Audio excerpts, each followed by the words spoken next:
Oi, eu sou a Isabela. Eu sou a Flávia. E você caiu no Angu de Grilo.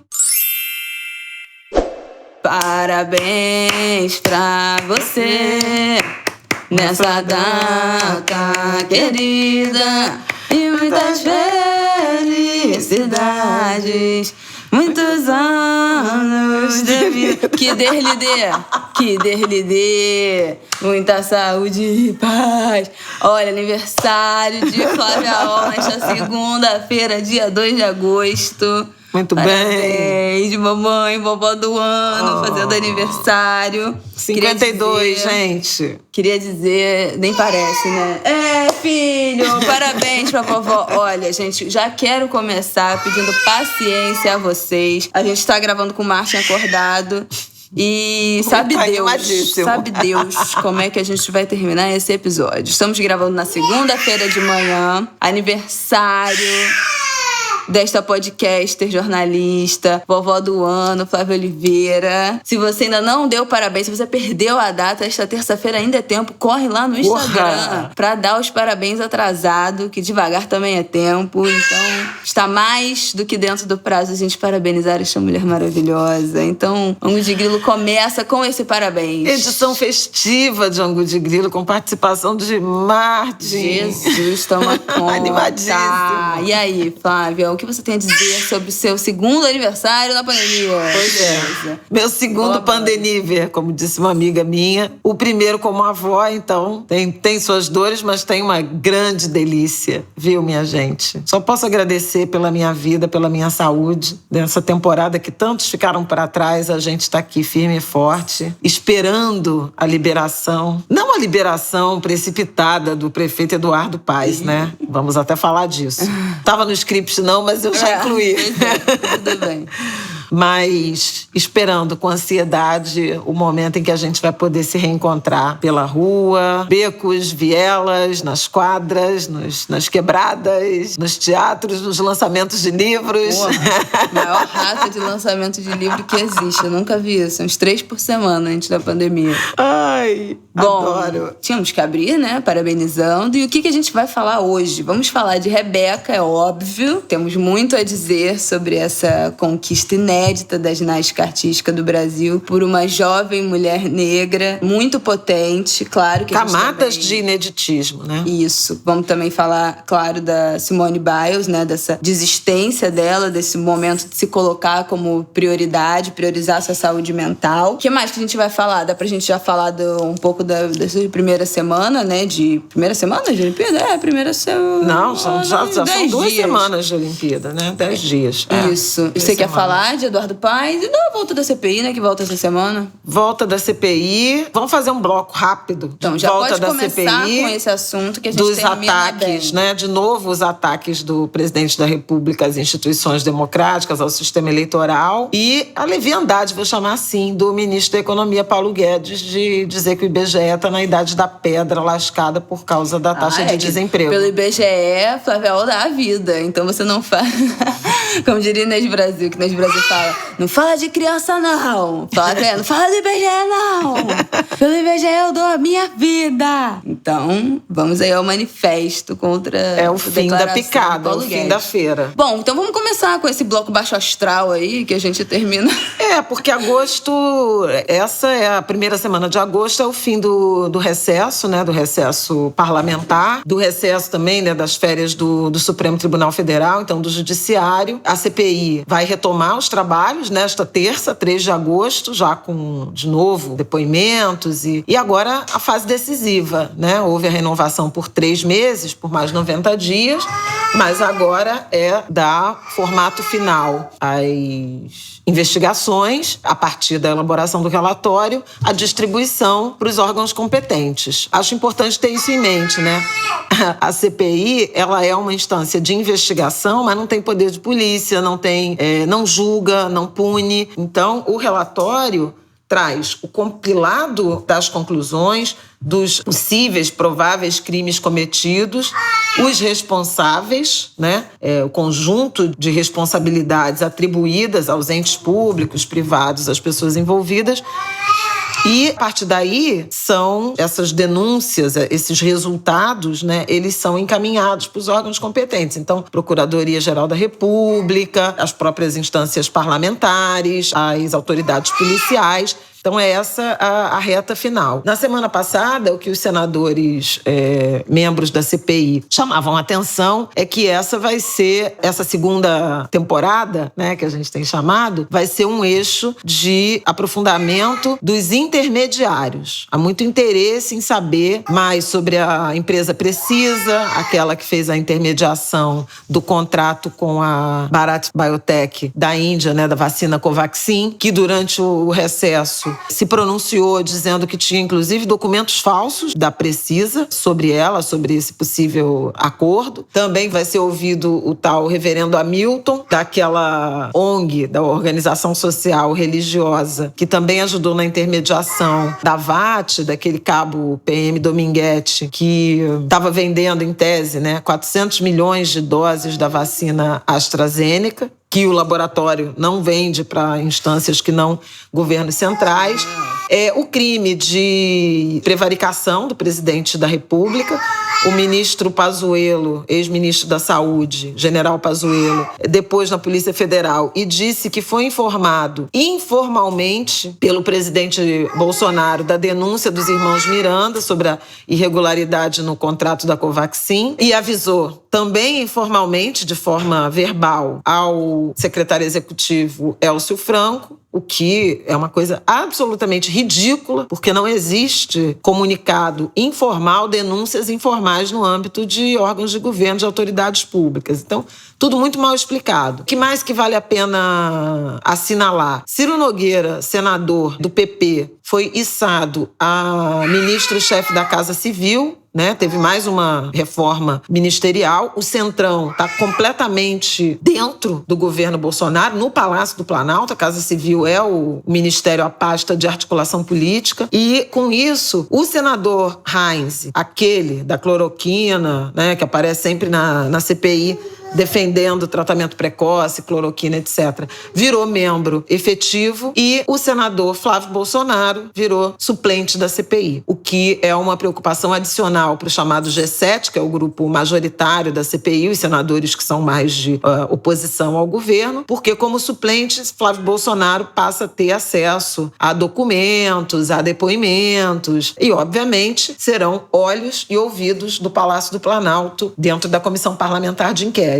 O senador Randolfo chegou a falar que a aliança do Centrão, de Ciro Nogueira, do PP, com o Palácio do Planalto, com o presidente Bolsonaro, foi uma aliança miliciano-fisiológica, porque entregou cargos no governo e permitiu o acesso à entrada de Flávio Bolsonaro entre os membros da CPI. Vamos ver como isso se desenrola. Há um temor, né, de tentativa de obstrução de justiça, eventualmente até de constrangimento, de intimidação de testemunhas, mas o que os senadores do bloco majoritário dizem é que seguem com disposição de apurar até o fim esse enfrentamento trágico pelo governo Bolsonaro à pandemia da Covid-19, que já fez o Brasil ultrapassar 555 mil mortos. Eu acho que de CPI é isso, né? Uhum. É um resumo aí do que vai ser essa retomada. E já volta nessa terça-feira, né? Amanhã já tem sessão. Amanhã não, hoje, né? Hoje, terça, dia 3. Então, gente, nossas manhãs olímpicas, nossas tardes de CPI, tardes, inícios de noite, e depois Olimpíada de novo, de noite, madrugada dentro. 24 horas no Ninguém trabalha mais nesse país, porque é muita coisa pra gente ver ao mesmo tempo. Um pouco de droga, um pouco de salada, né, nesse caso. Eu vou emendar com os novos, porque havia uma expectativa de que já mencionei, né, Ciro Nogueira na Casa Civil, e havia uma expectativa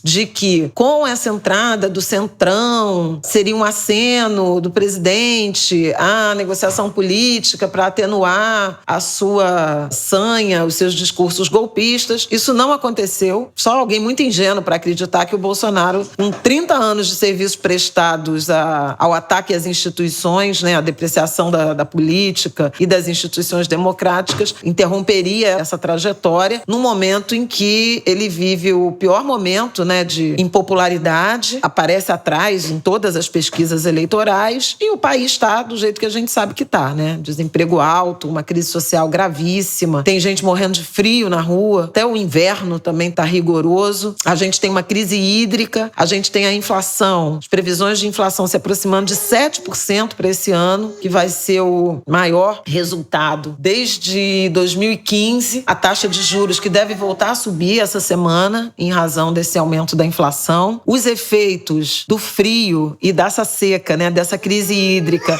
na produção de alimentos, o que deve também pressionar a inflação dos alimentos. Na semana passada eu conversei com o André Braz, que é coordenador de índices de inflação da FGV, né, do IBRE, Fundação Getúlio Vargas, e ele comentou da preocupação, primeiro com hortaliças e frutas, que são as que sentem de cara, né, frio, geada, mas também de outras culturas, do trigo, da soja, da cana-de-açúcar, que pode pressionar o preço de açúcar e do etanol, do café, que pode precisar de poda em razão das geadas, e isso pode pressionar preços, da laranja, da carne e dos laticínios. O pasto queimado obriga os produtores rurais a comprarem ração, então isso aumenta o custo de produção da carne e, portanto, do leite, e aí acaba impactando laticínios, o trigo, o pão, né? O pão, as massas, biscoitos.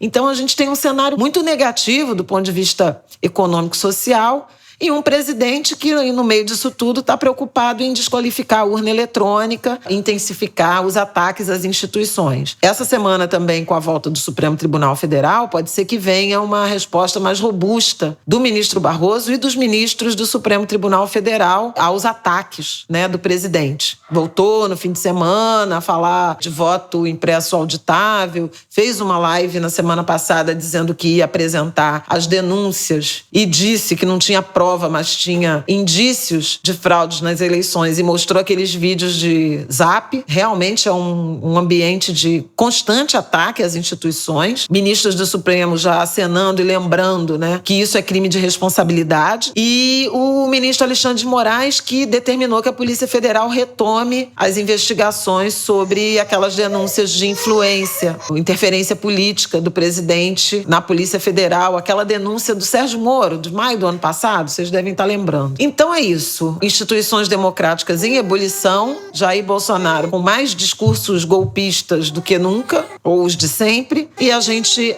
acompanhando como é que serão as reações, né, das instituições, sobretudo do Supremo Tribunal Federal, e espera-se do Congresso Nacional em relação a essa atitude recorrente, né, de tentativa de enfraquecimento da nossa democracia, do nosso sistema político, do sistema eleitoral em particular. Por último, Paulo Guedes disse que o IBGE está na idade da pedra lascada por causa da taxa de desemprego, que foi divulgada na semana passada, no trimestre março-maio. A taxa ficou em 14,6%, que significam 14 milhões e 800 mil desempregados. O ministro festejou, e com motivos, um crescimento, uma geração de 309 mil postos de trabalho formal no CAGED, que é a pesquisa do antigo Ministério do Trabalho, né, do Ministério da Economia, que, aliás, a gente vai voltar a ter Ministério do Trabalho, porque Gente, passada chocada. O Onyx Lorenzoni deixou, né, a Secretaria da Presidência para assumir o recém-relançado Ministério do Trabalho, porque o Ciro Nogueira assumiu a Casa Civil e o General Ramos passou a Secretaria da Presidência da República. O CAGED, que é um cadastro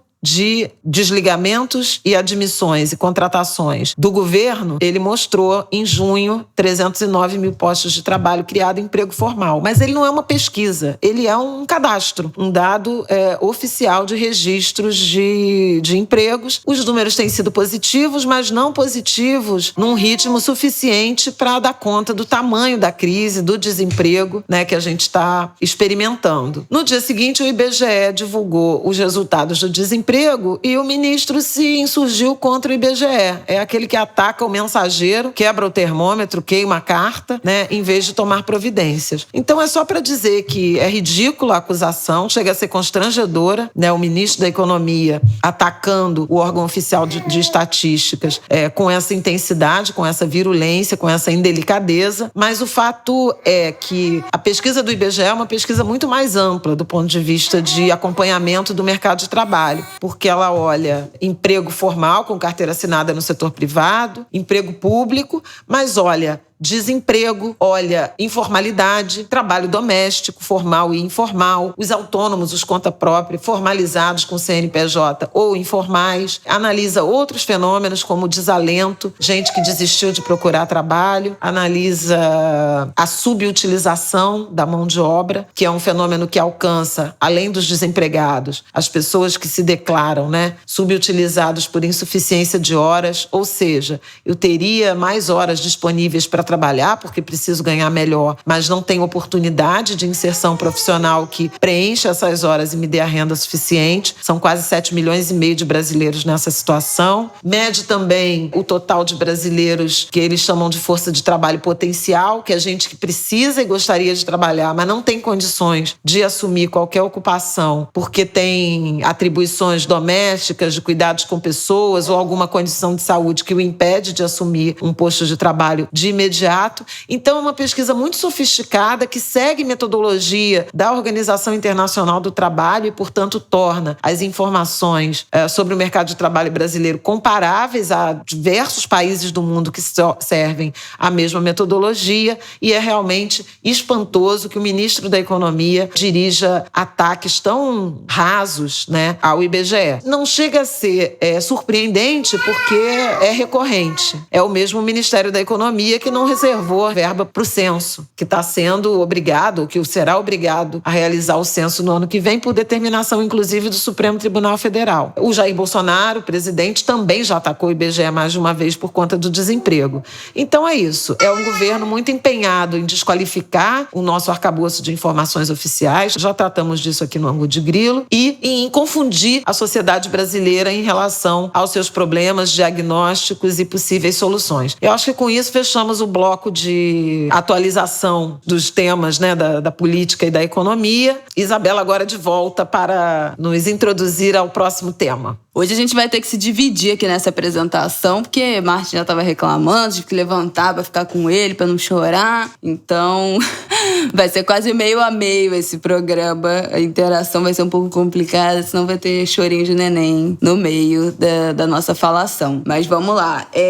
Queria começar falando da desistência, da Simone Biles na semana passada. Na ginástica ainda, na classificatória por equipe, já tinha errado todos os aparelhos, ela cometeu alguns erros, desviando quando aterrissou do salto, pisou fora, caiu, na verdade, bem para fora do tablado no solo. Todos os aparelhos dela tiveram pequenos erros. Ainda assim, se classificou em primeiro, para o individual geral. Alavancou a classificação na final por equipes dos Estados Unidos, mas logo na final por equipe, no primeiro salto, ela acabou fazendo um salto muito mais fácil do que o prometido e ainda assim errou, teve um erro no salto, e aí decidiu que não competiria mais, por equipes. Colocaram uma outra ginasta no lugar dela. Depois, acabou com isso, os Estados Unidos perdeu, não ganhou o ouro na ginástica por equipe, ficaram com as atletas russas do Comitê Olímpico Russo, acabou desistindo do individual geral e também das provas individuais de salto e solo. Bom, o que a gente tem até agora? Ela desistiu também das barras assimétricas, vai competir só a trave. O que ela disse, a gente tem algumas informações que ela tem diagnosticado e em tratamento um transtorno de déficit de atenção e hiperatividade, só que as medicações que ela toma são proibidas no Japão.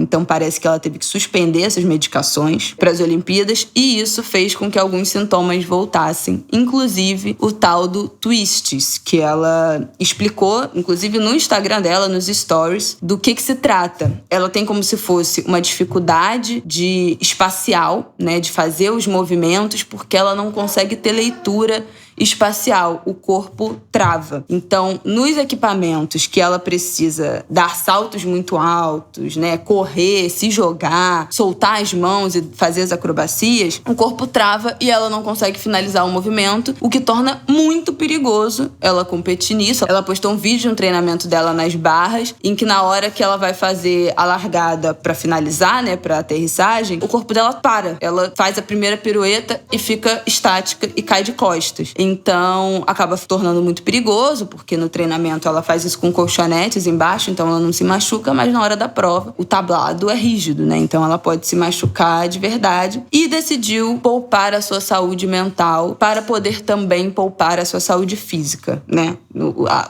A resolução dessa questão que ela está enfrentando psíquica poderia causar danos à saúde física dela, lesões, enfim, graves. Por isso ela resolveu se ausentar. O que eu pensei muito, né, em relação a essa desistência? Eu até compartilhei no Instagram um tweet da jornalista, da Lola Ferreira, que ela escreveu assim: vamos demorar um pouco para entender a importância do não de Bailes ao Ouro. Deslocar o que é o topo, entender que nada paga a sua própria existência, saber que milhões de pessoas esperando não são suficientes para você deixar de ser a sua prioridade. Eu adorei isso que a Lola postou e eu acho que trouxe um outro significado, né? Porque a gente estava falando só do como é importante ela escolher preservar a saúde mental, como é importante ela escolher preservar também a sua saúde física, se respeitar, né? Respeitar a sua saúde mental. Mas isso que a Lola falou de aprender o que é prioridade, do que é priorizar, a bem da verdade, né? A gente precisa dizer que essa provavelmente seria a última Olimpíada da Simone em plena forma, né? Ela tá com 24 anos, na próxima ela vai ter 28, o que pra ginástica é já a terceira idade, né? Assim, o esporte de alta performance é muito cruel na questão da idade. As ginastas começam, a Flavinha, né, começou a competir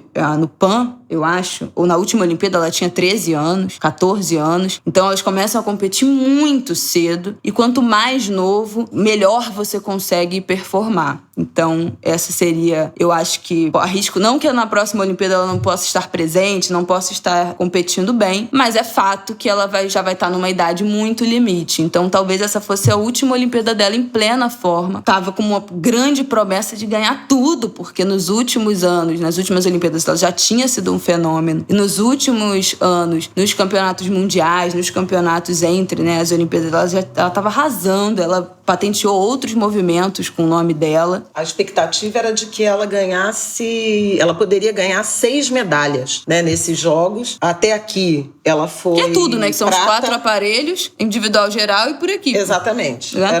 Ela era muito favorita a todas as medalhas, mas até aqui os Estados Unidos ganharam prata por equipe. Foi a prova que ela começou a fazer e desistiu depois do primeiro aparelho. E agora ela decidiu fazer a prova da trave. Que aliás, aparentemente... Agora, enquanto vocês estão ouvindo esse programa, já deve ter o resultado, né? Já teremos o resultado dessa prova. A trave, por ser um aparelho em que as acrobacias são mais contidas, né, aguça menos esse sintoma que ela tá tendo, esses twists. Então, é o aparelho que aparentemente é o único seguro ou mais seguro dela competir nesse momento. Mas eu achei interessante essa reflexão que a Lola fez, porque não é só sobre preservar a sua saúde mental. É escolher o que é a prioridade, né? No momento, o ouro não é a coisa mais importante. Ganhar a medalha de ouro não é a coisa mais importante, por mais que talvez fosse esse momento de despedida dela.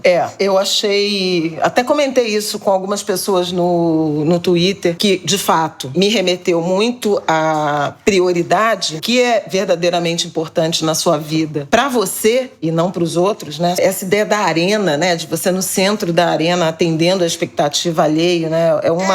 No caso do atleta, é uma exacerbação dessa condição, né? De você ter que agradar e atender. Mas outra coisa que me deixou, assim, muito comovida e reflexiva no episódio da Simone foi também uma declaração que ela deu, falando que foi um ano difícil, uma temporada difícil, e que em alguns momentos o que deveria nos divertir, deveria ser divertido, deixa de ser. A ginástica deveria ser para ela, o ofício deveria ser para ela divertimento e alegria, e não estava sendo. E isso me comoveu em particular. Eu fiquei pensando, por exemplo, na Raíssa, né? Raíssa Leal, a fadinha, que ganhou a prata pelo Brasil no skate, e a alegria com que ela visivelmente exerce, né, o ofício, mesmo ali valendo medalha e tal, como ela estava levando aquilo como uma coisa prazerosa, sabe? Sem o peso. Fazendo dancinha, né? Fazendo dancinha, rindo, abraçando as outras pessoas, com leveza, né? Como é importante você ter alegria no exercício do ofício. Eu até participei de uma entrevista na Globo News, no Estúdio I, com um psicólogo de esporte, e aí ele dizia que esporte de alto rendimento não tem a ver com alegria, né? Tem a ver com meta, com foco. Gente, então tá errado o esporte de alto rendimento, entendeu? Se você tem que fazer da sua vida um transtorno, né? Se o preço é esse adoecimento, não vale a pena, né? E no episódio da Simone Biles, vários outros vieram à tona. Aliás, a gente já tinha comentado aqui sobre a Naomi Osaka, né? Mas o Michael Phelps, que é o maior nadador de todos os tempos, também teve, né? Inclusive confessou pensamentos suicidas. O André Agassi, que foi um grande tenista, né? A seu tempo, o maior, também já confessou em autobiografia o quanto foi sofrida a trajetória. Vários. Então, assim, é preciso dar atenção para isso, é preciso pensar no equilíbrio emocional, é preciso pensar em prioridades, é preciso pensar o quanto aquilo te faz bem ou é só sobre atender a expectativa dos outros, superar limites impostos pelos outros, né? Então, assim, foi muito forte o que a Simone Biles viveu, né? E como ela viveu publicamente. E talvez seja alguns dos ensinamentos desses jogos em que tantos atletas estão se mostrando humanos, né? Uhum. E acho que a pandemia também nos traz isso. Para que mais glória? Para que mais dinheiro? Para que... Se a gente está vendo tanta gente morrendo, né? Atletas como ela, mulheres, pessoas negras, vendo extermínio do seu próprio povo, desigualdade aumentando, fome, miséria. É sobre isso, é sobre um ouro, né? Tudo que ela passou. Também acho que vale a pena lembrar que a Simone Biles sofreu abuso, né? Abuso sexual de um médico da delegação, que inclusive foi condenado à prisão perpétua. Mas é uma história de muitas dores, né? Em nome da superação, da precisão de um esporte individual. E aí, nesse sentido, foi bonito ver a Rebeca falando de alegria, né? Calma Tô aí, feliz comigo. Tá. Eu ainda quero falar da Simone. A última coisa que eu queria falar da Simone, dessas reflexões todas que ela causou, eu vi uma tirinha sobre o assunto da @worry_lines. Worry, WORRY_lines, LINES. Que a tirinha fala: só porque você é bom em alguma coisa não significa que essa coisa é boa pra você. Então, eu acho que essa é a grande reflexão dessa desistência da Simone. Ela é a melhor do mundo no que ela faz. Ela já é a melhor do mundo no que ela faz há algum tempo. Mas essa coisa deixou de fazer bem pra ela. Então, eu acho que fica pra gente o ensinamento dos nãos que a gente precisa dizer pra se preservar, pra preservar a nossa saúde, a nossa sanidade, e também como dizer não faz com que a gente seja melhor, né? Né, filho? Eu falei no Instagram como eu acho que os muitos nãos que eu tive que dar durante a gravidez e durante a maternidade foram os momentos que fizeram de mim uma mãe que eu me considero muito boa mãe. Exatamente a mãe que eu gostaria de ser. E eu acho que eu só sou porque eu dei muitos nãos. Como saber priorizar o que era importante de fato na gravidez, na maternidade, foram as coisas que me colocaram no caminho que eu acho que tá indo muito bem. Saber que o que era importante nesse processo não era ter as roupinhas mais lindas e mais caras, não era o quarto do Martin tá pronto, perfeito quando ele nascesse, não era me preocupar com o enxoval, porque eu sabia que ele só ia precisar de mim, sabe? Então eu precisava estar bem pra recebê-lo. Eu precisava estar com a minha saúde mental em dia, eu precisava estar com a minha saúde espiritual em dia, porque um recém-nascido não precisa do quarto mais lindo, ele não precisa de 1 milhão de roupinhas, ele não precisa de um monte de frufru frufru, ele não precisa de 90% das coisas que a gente acha que uma lista de enxoval precisam preencher. Ele não precisa de nada disso. Ele precisa de uma família disposta a recebê-lo bem. Ter priorizado a minha saúde também durante a gravidez, né, e me preparar para recebê-lo foi muito importante. Ter dito esse não para um trabalho que não me fazia feliz, ter dito não para relações que não tinham nada a ver comigo, foi o que me colocaram esses nãos num caminho que fez muito mais sentido, que fez eu descobrir o que eu queria fazer profissionalmente, que fez a gente desembocar, no fim das contas, na criação do Angu de Grilo, que fez eu estar solteira para conhecer o Rafael, enfim, sabe? Eu acho que os nãos que eu dei foram muito mais definitivos do que os sims, né? Dentro do caminho que eu trilhei. Inclusive o meu texto da Associação dos Sem Carisma da semana passada, vou até deixar o link aqui, da nossa última newsletter. Pra quem não sabe, é uma newsletter que eu escrevo a cada 15 dias, junto com Camila Frender, Thaís Odeli e Berta Salles. Toda sexta-feira chega quentinha no e-mail de manhã. E o meu último texto foi O Ano que eu Disse Não, fazendo referência ao livro da Shonda Rhimes, que é o livro O Ano em que eu Disse Sim, que foi o momento que ela se permitiu aceitar oportunidades e convites e deixar de ser uma pessoa tão introspectiva e tão quieta, que sempre dizia não pra tudo, e se abriu pro mundo e como aquilo foi transformador pra ela. E O Ano que eu Disse Não, que eu escrevi, foi em relação a esse ano da pandemia, da gravidez, do nascimento do Marte, que eu tive que dar muitos nãos pra muitas oportunidades, muitos convites, muitas oportunidades de trabalho que eu também recusei, que eu disse não, porque minha prioridade era outra. E falando disso, do que o maior não que eu dei nesse período, em conjunto, né, foi de meu pai não conhecer o Martin quando ele nasceu. Não vir pro nascimento dele, né? Não vir pro mêsversário de 1, 2, 3, 4, 5, 6 meses e só vir agora. Então, semana passada... Aliás, Angulas, vocês que acompanharam os meus lamentos nesses meses. Semana passada meu pai veio pro Rio, chegou aqui, conheceu o Martin finalmente, no dia que ele fez 7 meses. A gente passou uma semana junto, foi ótimo, maravilhoso esse encontro. Eu tô realizada, meu pai também. Mas foi um não que a gente também teve que dar pra sobreviver, né? Nesse caso, uma sobrevivência física, um não que nos custou muito mentalmente, né? Pra nós dois, ter meu pai longe,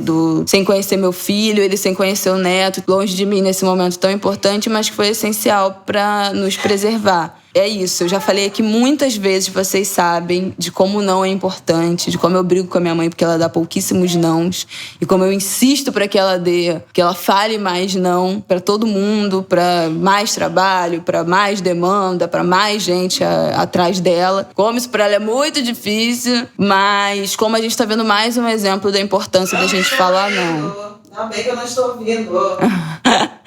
Da importância da gente falar não. Mais um exemplo da Simone. O meu depoimento aqui de como falar não foi definidor para todos os caminhos que trilharam nos últimos anos da minha vida, inclusive o de uma maternidade, e que eu me orgulho muito e que eu sou muito feliz. E os nãos foram definitivos para esse processo. Bom, tá uma falação incontrolável, né? Essa criança, uma avó que não ajuda, porque tá agitando ele mais ainda, então ele fala mais ainda e grita. Tá cheio de sono, mas quer dormir? Não quer dormir. Então, it's complicated. O que é?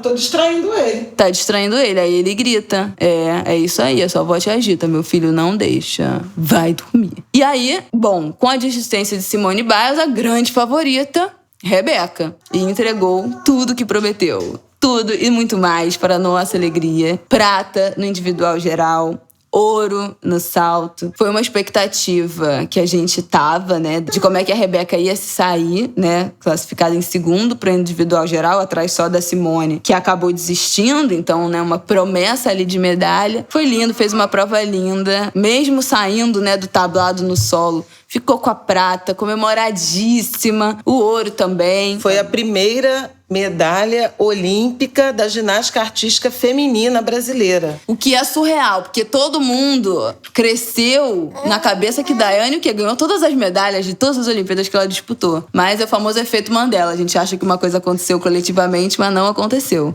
Então, Daiane não tinha medalha. E é muito louco, porque a gente cresceu passou os últimos 20 anos com um monte de referência da ginástica feminina, né? A Jade, a Laís, a Daiane, a Daniela Hipólito. E descobri que elas não ganharam nenhuma medalha. quê? Como assim? Olímpica, né? Ganharam várias de mundiais. Mundial, né? de pano. O primeiro ouro, né? O primeiro ouro no mundial, na ginástica artística feminina, foi a Daiane, em 2003. Então, assim, é um caminho. E aí não dá para não falar, né, que Daiane é uma mulher negra, né? E Rebeca também. E essa trajetória. Porque a ginástica artística sempre foi um esporte associado às pessoas brancas, talvez pela tradição do leste europeu, e praticamente interditado, né, às pessoas negras. Daiane, inclusive, falou isso, né, emocionada com o feito que a Rebeca conseguiu. Ela fez esse depoimento em forma de desabafo, né, para um esporte que não era acessível para pessoas negras. A Daiane superou muitas barreiras, né, para hoje a gente ter a Rebeca e a própria Flavinha, né, que também é uma jovem negra representando o Brasil nos Jogos de Tóquio. Então, assim, foi muito emocionante. Ela fez uma fala de muita alegria e de muita gratidão. No domingo, venceu também o ouro no salto, e foi inédito. Primeiro ouro olímpico, porque foi a primeira medalha olímpica da ginástica artística feminina. Foi o primeiro ouro olímpico da ginástica artística feminina brasileira. E foi a primeira brasileira, e uma jovem negra, a ganhar 2 medalhas numa mesma edição dos Jogos Olímpicos. E fez isso com alegria, com satisfação, com um sorriso, com um olhar, com brilho no olhar. Disputou também a final do salto. Não medalhou, mas fez uma apresentação super digna, festejada, aplaudida. E acho que é o grande nome desses Jogos Olímpicos de Tóquio. Inclusive pela superação, né, pelos desafios físicos, pessoais que a Rebeca teve que superar. Ela fez 3 cirurgias ao longo da carreira, vinha numa fase muito boa em 2019, nas preparatórias para o Mundial, e acabou se lesionando, teve que fazer cirurgia, se recuperou e chegou aí, entregou um resultado lindo que nos orgulha muito. Agora, é também sobre pensar, né, na estrutura, nas oportunidades que o Brasil deveria oferecer, mas não oferece, de inclusão pelo esporte, pela educação. E aí eu queria, além de falar da Rebeca, chamar a atenção para a Fadinha, que é de Imperatriz, no Maranhão, e para o Ítalo Ferreira, que ganhou a medalha de ouro do surf e é nordestino também, né, de Bahia Formosa, no Rio Grande do Norte. Tem muita exaltação ao precário. Ítalo, que começou a surfar com uma metade da tampa de isopor o pai vendia peixe, pai pescador. Ora, gente, são lindos essas histórias de superação, óbvio, e o esporte nos proporciona isso. Mas, assim, quantos Ítalos podem ter ficado pelo caminho? Quantos Ítalos, Raíssas, quantas Rebecas tem o Brasil? Quantas Daianes tiveram o Brasil que não foram aproveitadas em razão dessa falta de oportunidade? De um país que não tem um projeto de inclusão pelo esporte, que depende. A Rebeca, por exemplo, a tia trabalhava no clube e aí a levou para o projeto social. Quantas potenciais Rebecas nunca tiveram acesso a um clube, né? Uma tia que tinha um acesso. Então é preciso que a gente brigue por oportunidades. Além de, obviamente, reconhecer e reverenciar esses ídolos, mas que a gente tenha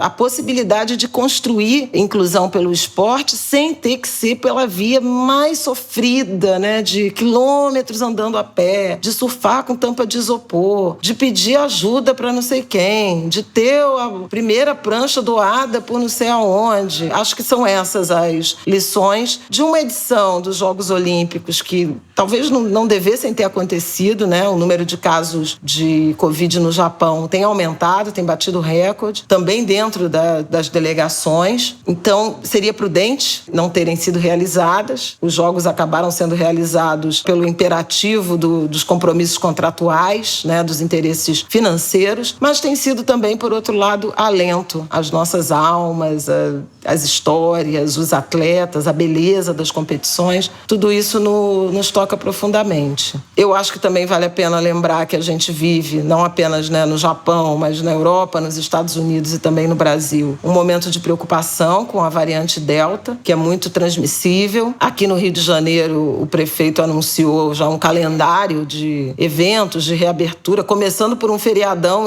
de 2 a 5 de setembro. Ele até já está admitindo voltar atrás, porque nada disso foi muito bem recebido, né, em razão da precipitação. Setembro a gente pode ter até a maioria da população, né, vacinável até 18 anos, a primeira dose, mas não com a imunização completa, e é arriscado. Os especialistas têm chamado a atenção para o quão é arriscado reabrir tudo, e é exatamente a experiência que a Europa fez e agora está precisando voltar atrás em razão aí desse alto índice de transmissão. Acho que é isso, a gente ainda precisa tomar cuidado, a gente ainda precisa zelar pela nossa saúde, pela saúde do outro, pela nossa imunização. Eu acho que algumas cenas desses jogos nos trouxeram de volta um tanto de esperança, de alegria, né? De alegria genuína em torcer pelo Brasil, em ver grandes brasileiros em atuação. Eu tenho só umas últimas coisas para falar. Também fiquei pensando muito em relação à fadinha, né? E a inclusão do skate e essa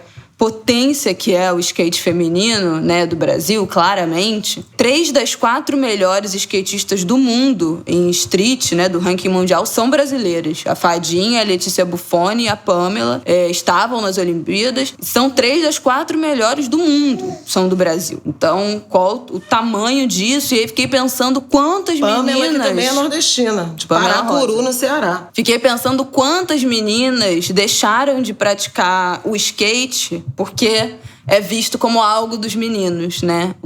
Um esporte de menino, isso não é coisa pra garota fazer. É muito perigoso pra menina. Quantas meninas foram privadas desse esporte por ser visto como uma coisa de menino. E como isso ainda deve ser uma coisa muito recorrente, né? Do futebol feminino. Surf.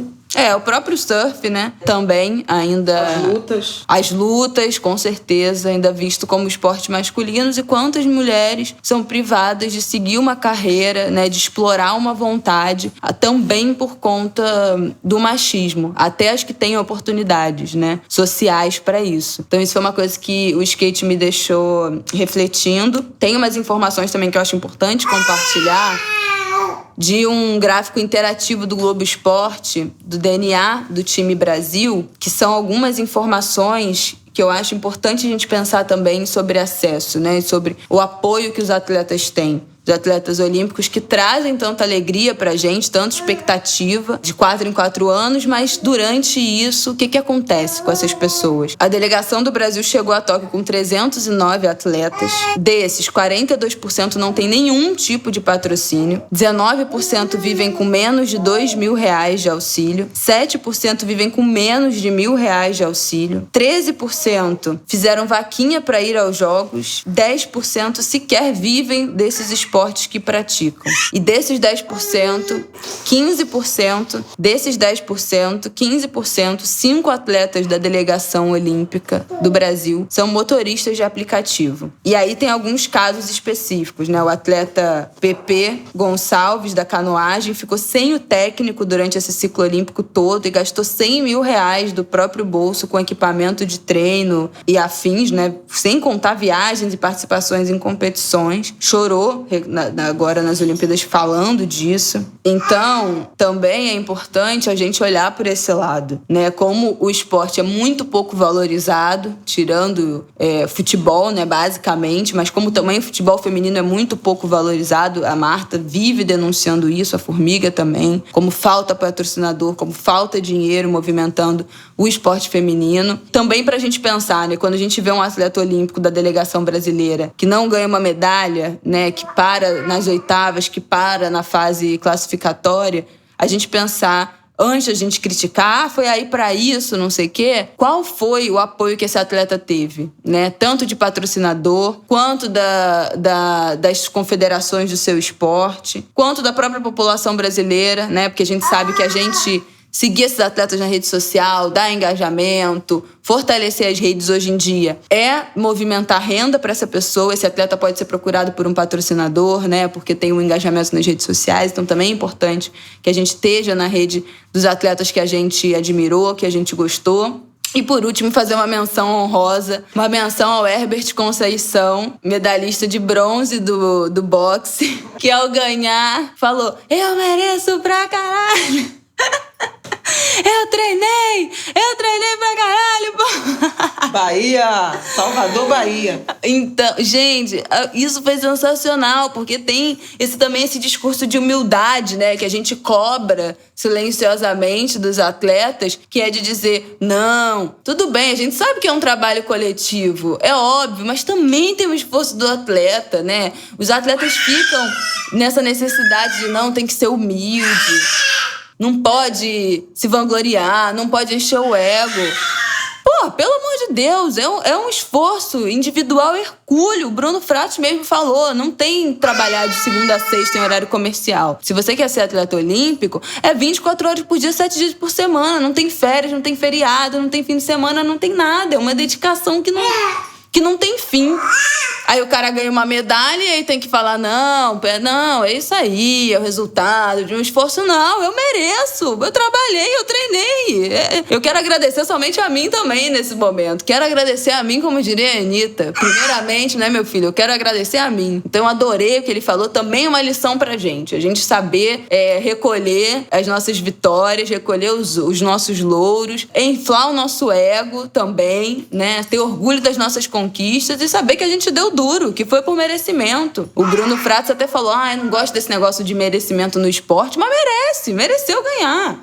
Treinou, pô, ele tava quase também 10 anos já atrás dessa medalha, ficou em quarto, depois no Rio 2016 ficou em sexto e agora ganhou o bronze. Comemorou muito, né? Então também é merecimento, né? Quem consegue treinar nessas condições adversas que o Brasil dá para os seus atletas, merece muito ganhar, merece muito que a gente comemore cada desempenho, mesmo que tenha chegado em último, mesmo que tenha ficado para trás nas oitavas, merece que a gente comemore, que a gente parabenize, que a gente agradeça por ter representado o nosso país, apesar do Brasil. Apesar das condições, conseguiram, e isso já é muito digno da gente comemorar. Para fechar esse episódio, queria mudar de assunto rapidinho para dizer que no dia 1º de agosto, no domingo, foi Dia Mundial da Amamentação. É um dia que, para mim, foi muito comemorado. Fiquei muito feliz de ver nesse início de semana muitas mulheres falando sobre amamentação. O agosto é o agosto dourado, né, conhecido como o mês da gente promover o aleitamento materno, falar sobre esse assunto, chama dourado porque a gente fala que o leite é ouro líquido, né? Então, o alimento dourado para os bebês. Eu acho muito importante que a gente fale sobre isso. Inclusive quem não quer ter filho, inclusive quem não quer amamentar, inclusive quem não amamentou, inclusive os homens cis que não podem amamentar. Enfim, que todo mundo fale sobre esse assunto, estude sobre esse assunto, porque a gente, como sociedade, a gente precisa se educar para apoiar essas mães. A gente não pode relativizar a amamentação. A gente não pode dizer que a gente tem que agradecer que existe a fórmula infantil, que possibilita que muitos bebês sejam alimentados e tenham saúde, né? Apesar os bebês que não conseguem amamentar, que não podem ser amamentados, que não têm como ser amamentados. Então, que bom que a indústria chegou a essa fórmula, a esse momento em que a gente pode prover saúde e nutrição para os nossos bebês que não foram amamentados. Mas a gente tem que saber, como sociedade, como coletivo, de que o leite materno é o alimento mais rico que a gente pode oferecer para um bebê. A gente não pode relativizar isso. Não é porque eu tive uma cesariana, por exemplo, que deu tudo certo, que tive uma boa recuperação, que eu posso dizer aqui que um parto cesárea é tão bom quanto para o bebê e para o corpo que um parto natural. É tão seguro quanto. Não é. Então, a gente não pode relativizar certas coisas. A gente não pode relativizar a amamentação e a importância da amamentação. Por mais que seja uma única gotinha de leite materno que esse bebê receba por dia, uma amamentação mista, com leite, com fórmula, a gente tem que incentivar e educar as pessoas e prover informação para que essas mulheres consigam amamentar. Eu estudei muitos anos sobre amamentação, muito antes de pensar em engravidar, de cogitar engravidar. já era um assunto que eu me interessava muito. Contratei uma consultora de amamentação, tive um encontro para aprender antes do Martin nascer. Fomos muito bem instruídos também na maternidade por enfermeiras obstétricas da maternidade que nos ajudaram muito nesses primeiros dias. Consegui amamentar desde o primeiro dia com muita facilidade, sem dor, mas tivemos toda a assistência, né, para esse momento, coisa que muitas mulheres não têm. O que eu quero dizer aqui hoje é que chegamos a 7 meses de amamentação, 6 meses exclusivo e agora já com introdução alimentar, de livre demanda, sem uso de bicos, né, chupeta, mamadeira, que são comprovadamente objetos, enfim, que podem atrapalhar a amamentação, segundo o próprio Ministério da Saúde, a OMS, pode causar o desmame, confusão de bico. Então, é muito importante a gente evitar o máximo possível chupeta e mamadeira se a gente quer seguir uma amamentação prolongada. A OMS recomenda que as crianças sejam amamentadas até pelo menos 2 anos de idade e qualquer pausa, qualquer interrupção da amamentação antes dos 2 anos é considerado precoce, desmame precoce, seja por que motivo for. Então, é muito importante que a gente saiba disso e que a gente corra atrás disso. O Brasil, até outro dia, tinha uma média, até 2018, eu acho, tinha uma média de aleitamento materno de 54 dias, quando recomendado é pelo menos 6 meses. Isso é muito pouco. É um país que a licença maternidade é de 4 meses. Como é que se amamenta? Tem uma licença de 4 meses se você supostamente tem que amamentar até os 6. Então, são muitas questões, inclusive de política pública, que falta para a gente preservar a amamentação. E é muito importante que a gente saiba disso. É muito importante que a gente apoie as mulheres que querem amamentar, as mulheres que estão grávidas. A gente, que mesmo que não tenha contato, a gente ofereça. Se você quiser dar um presente para uma grávida, a gente dê uma consultoria de amamentação, um encontro com uma consultora, uma assistência. Essa é a melhor coisa que você pode dar para uma mulher. É uma consultoria de amamentação.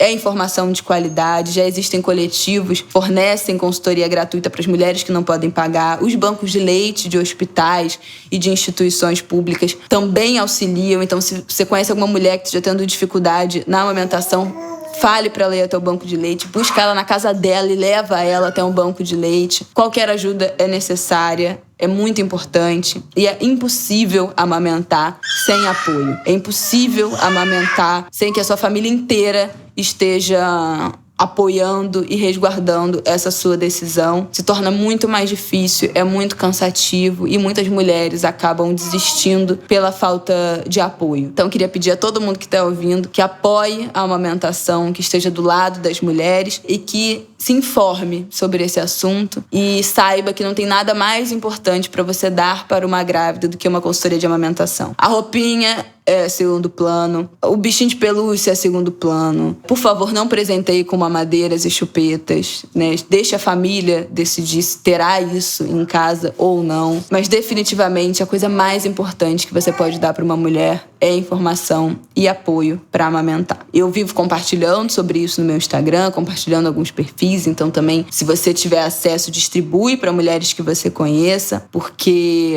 o leite materno é o alimento mais potente que a gente pode oferecer para os nossos bebês. Que bom que existe fórmula para as mães que não conseguiram amamentar.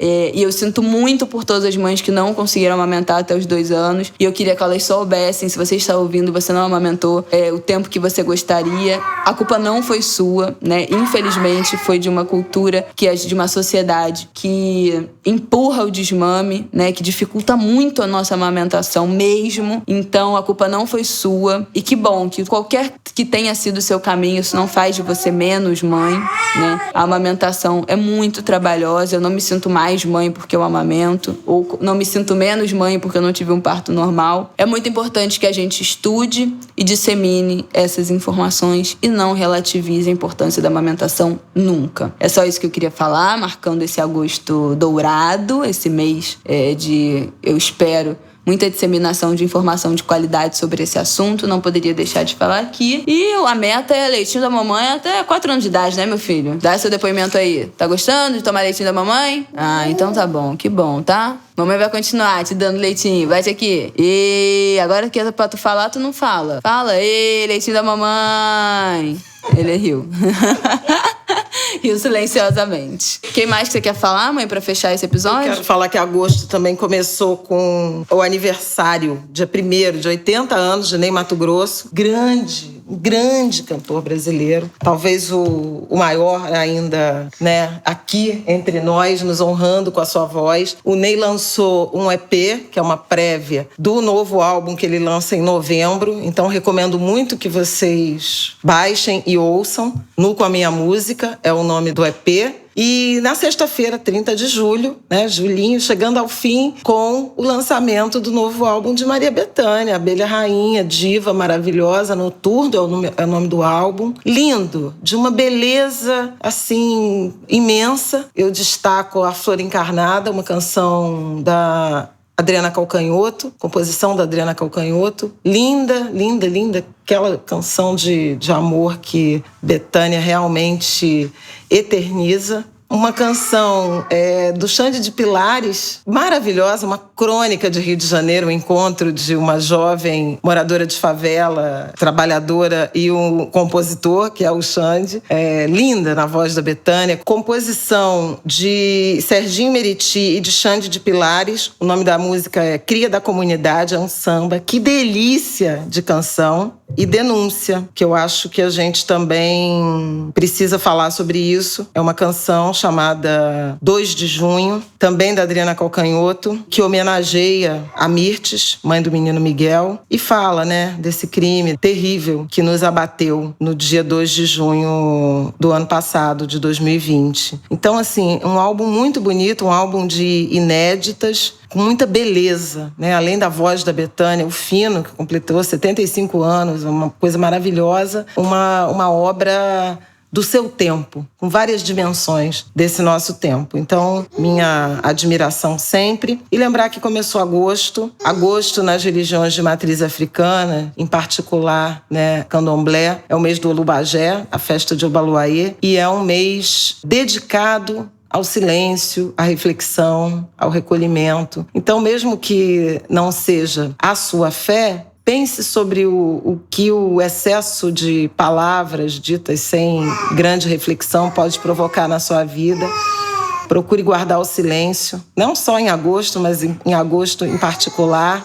Pensa 2 vezes, conta até 10 antes de responder. Seja reverente ao silêncio, porque às vezes ele é muito necessário e nos faz muito bem. Então, um bom agosto para todos vocês, angulers do nosso coração. Um beijo, Angulers. I'm sorry se foi muito ruim esse episódio com tanta falação no fundo.